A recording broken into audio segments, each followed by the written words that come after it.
Salut tout le monde, c'est Olivier de Stay Sharp. Ici, on a les 4 couteaux les plus populaires du moment. Donc, on a le Gyuto, le Nakiri, le Bunka et le Santoku. On va regarder c'est quoi les différences entre chacun, qu'est-ce qui font en sorte que ce sont des excellents couteaux de cuisine et quel est le bon couteau pour vous.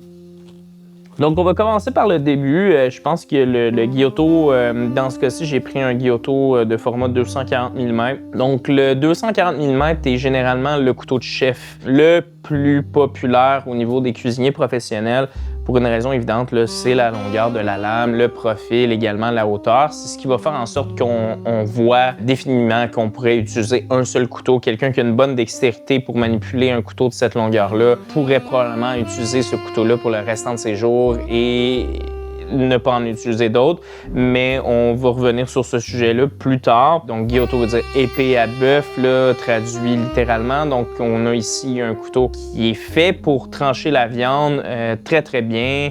On a aussi un couteau qui a quand même une très, très bonne possibilité de découpe multiple. Donc, autant dans le rocking, dans le push cut ou dans le pull cut.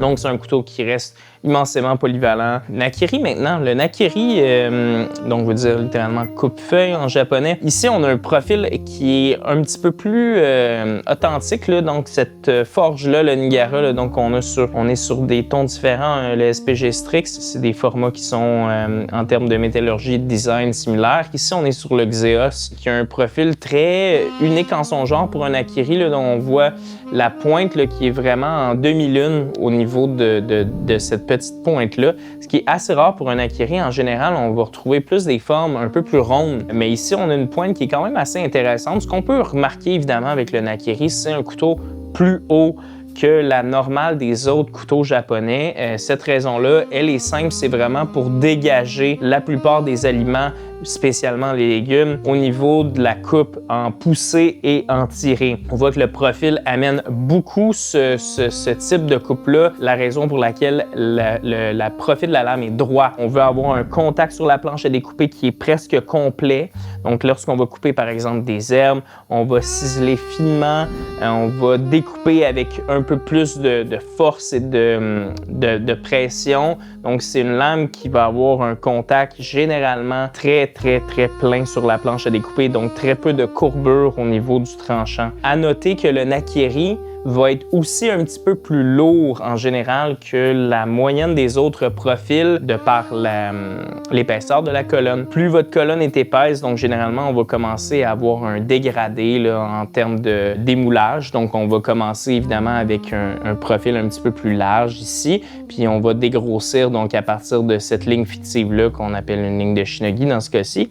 Mais on va avoir définitivement un couteau plus lourd. C'est ce que je vais préférer en général dans le cas des Nakiri pour avoir une sensation un peu plus de puissance puis de précision en même temps. C'est un peu étrange à dire, mais effectivement qu'on sent quand même une certaine confiance quand on va travailler avec ce type de couteau. Le VGA, celui-ci de Nigara, est vraiment particulièrement intéressant du fait qu'il y a une pointe. Donc, je l'ai mentionné un petit peu plus tôt, si vous voulez ciseler vos oignons, votre ail, vos échalotes françaises, vous avez quand même un petit peu de précision, ce qui est pas dans la majorité des cas les Nakiri offrent. Donc, ça va être vraiment plus un profil plat, un petit peu plus de puissance, un petit peu plus de contrôle, moins de fragilité. Donc, assez intéressant ce petit Nigara Xeos ici. Ensuite, le couteau le plus populaire, je dirais, en ce moment, pour une raison qui est quand même évidente, à mon avis, je pense que la pointe fait une bonne partie de la raison pour laquelle les gens sont vraiment intéressés à ce type de couteau-là. Le Bunka, lui, est un couteau qui se dit culture, civilisation en japonais. Donc, on peut comprendre que le tanto inversé, donc cette pointe très agile, très permissive en termes de découpe fine, peut être prisée par les amateurs de précision, mais aussi, je pense que c'est un couteau qui look. Visuellement, je pense que c'est un couteau qui détonne de tous les autres. Pourquoi? Je pense qu'en fait, c'est ce type de profil-là qui va être généralement très droit, qui va être un mix, en fait, entre le Santoku puis le Nakiri, en fait. C'est un couteau que, je peux pas vous mentir, plus fragile au niveau de la pointe. Donc, si vous êtes un nouveau venu dans l'univers des couteaux japonais, spécialement dans l'acier haut de gamme, fragile, cassant, donc c'est sûr et certain que cette pointe-là est plus vulnérable. Donc, quand vous vous appuyez pour faire des mouvements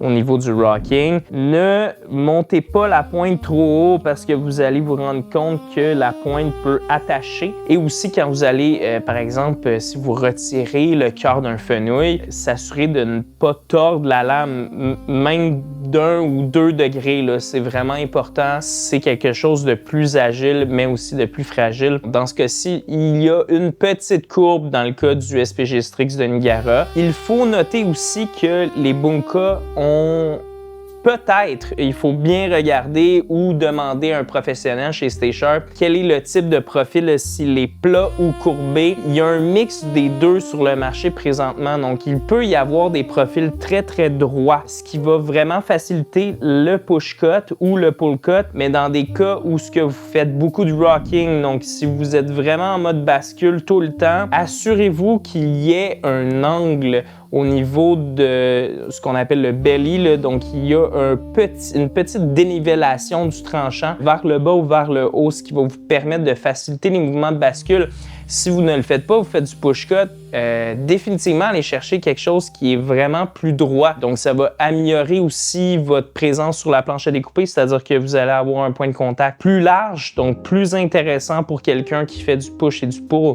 Puis pour terminer, on a généralement aussi des colonnes qui sont un peu plus minces que le Nakiri. Donc lui, il reste classe à part. Ça va être à peu près similaire en termes de dimension que celui du Santoku. Donc, quand même aussi léger en termes de manutention. Donc, c'est quand même quelque chose qui va naturellement vous plaire si vous préférez des objets les plus légers. Pour terminer, on va parler du Santoku. Donc, le dernier et non le moindre, évidemment, parce qu'on parle d'un couteau emblématique là, dans la cuisine autant européenne que japonaise. Là, on parle d'un couteau qui veut littéralement dire à 3 vertus, donc viande, poisson, légumes. C'est un couteau dont le profil est légendaire, donc légèrement incurvé. C'est certain que si vous êtes une personne qui fait autant... En fait, il y a pas un mauvais choix qu'est le Santoku. C'est-à-dire que si vous débutez ou non, le Santoku reste un couteau quand même hyper polyvalent. C'est-à-dire que si vous êtes un cuisinier professionnel, que vous avez travaillé dans des très bons restaurants, que vous avez une multitude de couteaux, mais que vous n'avez pas un Santoku, c'est un must-have quand même. Le Santoku est le couteau qui est, selon moi, pratique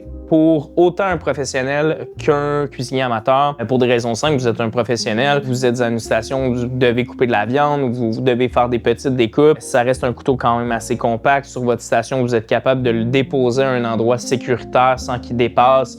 Le Gyuto 240, c'est quand même quelque chose de significativement plus long. Donc, si vous avez un poste de travail un petit peu plus restreint, ça peut être dans les jambes. Puis même en termes de circonférence, le Santoku peut couper de la viande, des petites découpes. Donc, c'est un couteau qui reste, selon moi, très envisageable si vous n'en avez pas dans votre collection.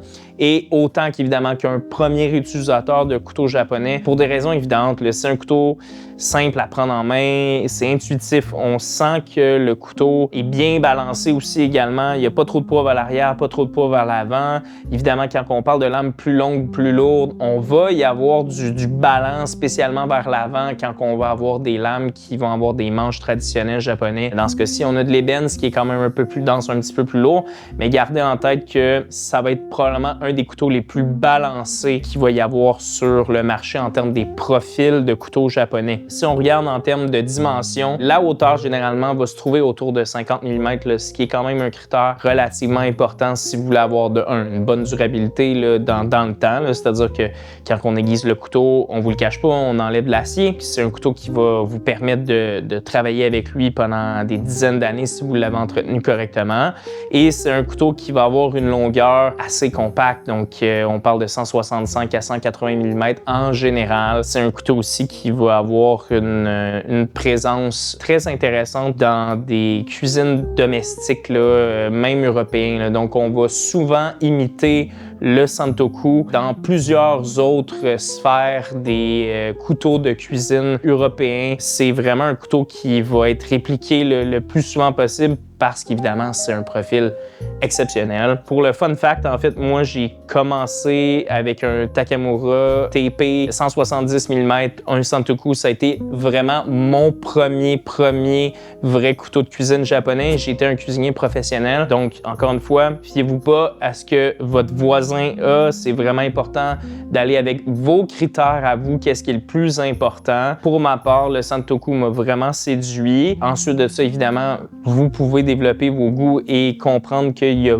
d'autres options peut-être plus intéressantes selon vos besoins, mais le Santoku est quand même un must-have dans n'importe quelle collection. Donc, parmi les 4 couteaux qu'on a vus ici, quel est le bon pour vous? Ça, c'est une question que seul vous le savez. En fait, après tout ce que je vous ai mentionné, je pense que vous en savez un peu plus sur les qualités, les différences de chacun. Si vous avez aimé cette vidéo, on apprécierait drôlement si vous pouviez subscribe sur la chaîne. Si vous pouvez aimer la vidéo, poster un commentaire, ça nous fait plaisir, on va y répondre. Et on se voit à très bientôt pour une prochaine vidéo. Salut!